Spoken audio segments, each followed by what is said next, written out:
Bonjour et bienvenue dans cette nouvelle tranche de l'émission ERB Sport. Une émission qui va vous parler de l'actualité sportive en général et du football en particulier. Cette émission vous est présentée par Billy Kabidi et il y aura des grandes rubriques dans cette émission. La première rubrique est Sport Buzz Week. Sport Buzz Week, c'est une rubrique qui va vous parler des athlètes sportifs dans tous les domaines confondus qui auront fait le buzz de la semaine.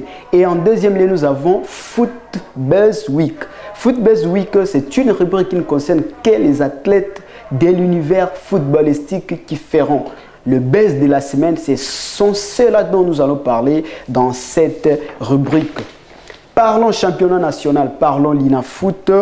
Le match du jour officialisé par la LINAFoot est la confrontation entre le FC Renaissance du Congo qui affronte le tout-puissant Mazembe Nglebert au stade des Martyrs à 15h heure de Kinshasa. Le deuxième match, toujours dans la LINAFoot, est le match des FC Saint-Éloi Lupopo qui oppose Céleste Football Club à 15h toujours au stade Kikula. Et il est également important de noter que le Daring Club Motema Pembe n'arrive pas toujours à avancer. 5 matchs nuls toujours. Et celui-ci n'arrive pas à booster encore l'équipe. D'où les coachs athéniens discours hier. Nous allons parler tout de suite après les top 10 du classement. Passons à présent au top 10 du classement de la LINAFoot. Vita Club qui occupe la première place avec 19 points dans 8 matchs joués. Suivi de Maniema Union qui occupe la deuxième place toujours avec 19 points dans 7 matchs joués. Le FC Saint-Éloi Lupopo qui occupe la troisième place avec 16 points. Et tout-puissant Mazembe Nglebert et Céleste Football Club, les deux clubs ont 14 points. Cependant, Mazembe a 6 matchs joués et Céleste a 9 matchs joués. JS de Kinshasa a 13 points. Suivi de Blessing qui a 11 points. 10 points pour Sangabalende, 10 points pour Tinkoukou et 10 points pour le Don Bosco. Ceci a été les top 10 des classements de la LINAFoot. Suivons à présent les top 5 des meilleurs buteurs, bien sûr, toujours dans le championnat national la LINAFoot, où Orson Mwaku, les joueurs de l'US Tinkoukou, occupent la première place avec 6 buts, suivi de Peter Ikoyo. Les joueurs de l'FC Saint-Éloi Lupopo qui occupent la deuxième place avec 5 buts, suivi de Maxime Pia et Obed Mayamba, tous des joueurs de Maniema Union avec 4 buts.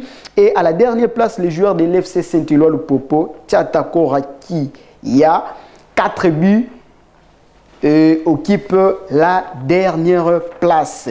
Parlons à présent de la Confédération africaine de football qui a dévoilé le calendrier des matchs U20 du tournoi zonal qui se joue au Congo-Brazzaville.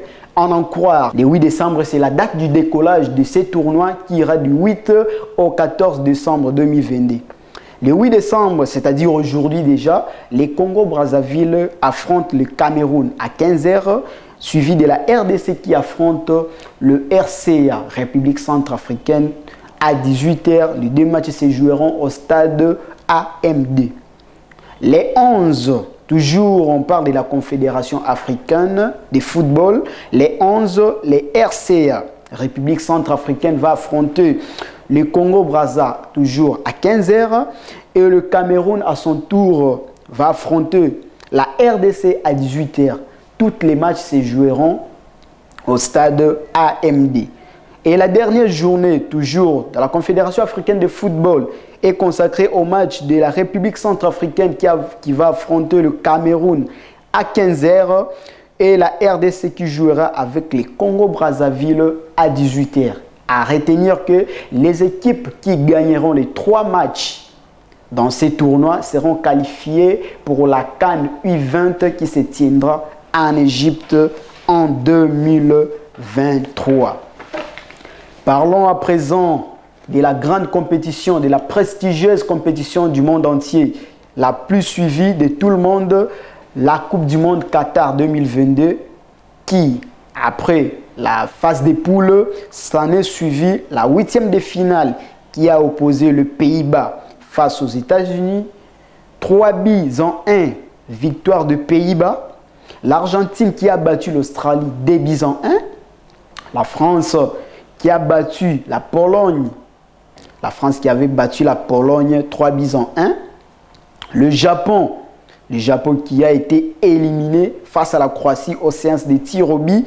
Le Brésil qui à son tour a battu la Corée du Sud au score de 4-1. Et le Maroc qui a éliminé l'Espagne aux séances des tirs au but. S'en est suivi le match de l'Angleterre face au Sénégal, 3-0, victoire du côté Angleterre. Et le match qui a eu les prestigieux scores, le match de la Portugal qui a battu la Suisse 6-1 avec un triplé de Cancelo. Le quart de finale va se jouer du 9 au 10 décembre, voilà, du 9 au 10 décembre 2022, d'où la Croatie va affronter le Brésil le vendredi 9 décembre 2022 à 16h. Et le match qui suivra, c'est le match de Pays-Bas, le Netherlands qui va affronter l'Argentine à la même date, sauf différence de l'heure, celui-ci qui se jouera à 20h. Ensuite, le samedi, nous enchaînerons toujours avec le quart de finale. Le Portugal, qui a battu la Suisse 6-1, affrontera le Maroc, qui a battu l'Espagne aux séances des tirs au but pour la quart de finale. Et ensuite, se suivra le match de l'Angleterre face à la France, toujours le samedi. Cependant, celui-ci se jouera à 20h, une différence de l'heure. Vous devrez comprendre que dans le pays de Qatar, il y a un problème avec l'heure, mais les championnats avaient tout fait pour pouvoir s'adapter à l'ère du fuseau horaire dans tous les continents du monde entier. Parlons à présent du dossier CR7 avec Al Nassr. Malgré la Coupe du Monde qui se joue, mais il y a une actualité qui a dominé pendant ces 3 derniers jours. C'est l'actualité de Cristiano Ronaldo qui devra signer à Al Nassr, l'équipe de l'Arabie Saoudite qui a misé 200 millions de dollars américains en guise de retenir Cristiano Ronaldo. La nouvelle a circulé les réseaux sociaux. Cependant, celui-ci, en se concentrant plutôt sur la Coupe du Monde, n'a pas encore répondu à l'offre jusque-là. Donc, se pose des questions. Cristiano Ronaldo va continuer avec Manchester United ou il va rejoindre Al Nassr, l'équipe de l'Arabie Saoudite. De l'autre côté, c'est les dossiers de Sofiane Boufal. Sofiane Boufal, le joueur marocain qui, après la qualification face à l'Espagne, la victoire aux séances de tirs au but, a tenu un discours en interview que plusieurs Africains, surtout de l'Afrique centrale, n'ont pas apprécié.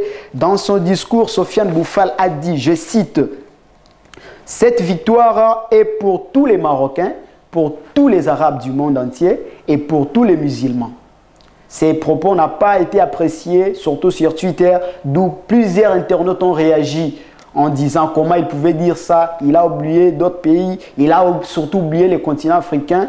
24 heures après, le concerné, donc Sofiane Boufal, il est revenu à son propos, 24 heures après pour s'excuser. Il s'est excusé en disant, je cite, « Pardon d'avoir oublié tous les continents africains hier. Merci d'être derrière nous. Je vous dédie aussi cette victoire.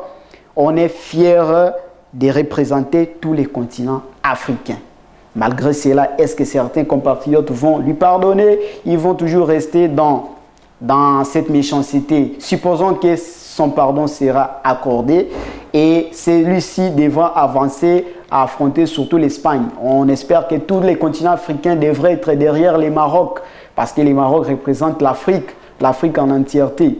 Alors tous les Africains devraient supporter normalement le Maroc à cette finale. On se demande qui ira à la finale. C'est le rendez-vous que nous aurons demain avec beaucoup d'analystes qui vont donner beaucoup de détails dans cette émission, qui auront encore des précisions, plus de précisions pour que l'émission puisse avancer. Donc nous attendons avec impatience les résultats du score des matchs qui se jouent aujourd'hui au Stade des Martyrs. Je viens avec les résultats demain déjà du match qui oppose à 15h aujourd'hui l'FC Renaissance du Congo au tout-puissant Mazembe et le FC Saint-Éloi Lupopo qui joue également avec Céleste FC. Je viens avec les scores demain pour plus de précision et pour préciser aussi sur la controverse la controverse qu'il y a entre le ministère des Sports et Loisirs, M. Serge Condé, le président de la Linafoot, M. Bosco Mouéou, et le dirigeant des clubs du Congo qui ne s'entendent pas jusque-là. Pourquoi? Parce qu'il n'y a pas d'argent pour les clubs. Il n'y a pas d'argent pour les clubs alors que les championnats devraient avancer jusqu'au 28 décembre 2022 pour enchaîner comme d'habitude. Mais les championnats vont devoir stagner parce qu'il n'y a pas l'argent. Il n'y a pas l'argent, comment le football va évoluer. Or qu'il y a des déplacements qui doivent se faire. Le président de la Linafoot a dit dans son interview, j'ai suivi, il a dit l'argent n'est pas décaissé, mais parce qu'on aime le football doit continuer. Qu'est-ce qu'on doit faire? On doit continuer. Il a dit les équipes doivent se prendre en charge. Les équipes doivent se prendre en charge, c'est-à-dire les équipes doivent s'occuper de la logistique de joueurs, du transport de joueurs. Supposons que Maniema Union doit quitter Kindu pour Kinshasa. Les vols, c'est l'équipe qui prend en charge le manger, l'hôtel, tout ça. C'est l'équipe qui doit prendre en charge. Mais l'on se pose une question. Est-ce que les équipes ont l'argent? Est-ce que les présidents des équipes sont en mesure de répondre à toutes ces conditions? Surtout, il y a des joueurs qui sont venus de l'extérieur. Il y a les joueurs qui jouent dans notre championnat qui sont venus de l'Angola, qui sont venus de l'Afrique du Sud, qui sont venus du Soudan. Bon, bref, qui sont venus du monde entier. Est-ce que nos présidents des équipes nationaux ont la capacité, quand on parle de la capacité, ce n'est pas la capacité morale, c'est la capacité financière pour répondre aux exigences des joueurs? C'est question mark et nous allons revenir avec beaucoup de détails demain pour en parler, surtout pour vous préciser de la Coupe du Monde qui se tient, la quart de finale aussi demain et du demi-finale qui s'en suivra. Si les images vous ont plu ou les images sont bien arrivées chez vous, dites merci à Stani Bakwa qui était derrière la caméra et notre DT Yoshi Lucilao qui était à la prise de vue. Et nous n'allons pas quitter cette émission sans pouvoir dire merci à l'évangéliste Roger Baka. Merci papa pour la confiance et le temps. Et nous ne quitterons pas également cette émission sans pouvoir remercier quelques amis et frères dont les collaborateurs, Sabrina Devol, la cadette de la presse. Merci là où tu me suis. À Emmanuel Abayoué, merci. Jospé Kishimba et à la famille Kabidi entière, Limité 2e rue, je vous salue tous. On se retrouve demain, même heure, même rendez-vous. À plus, ciao.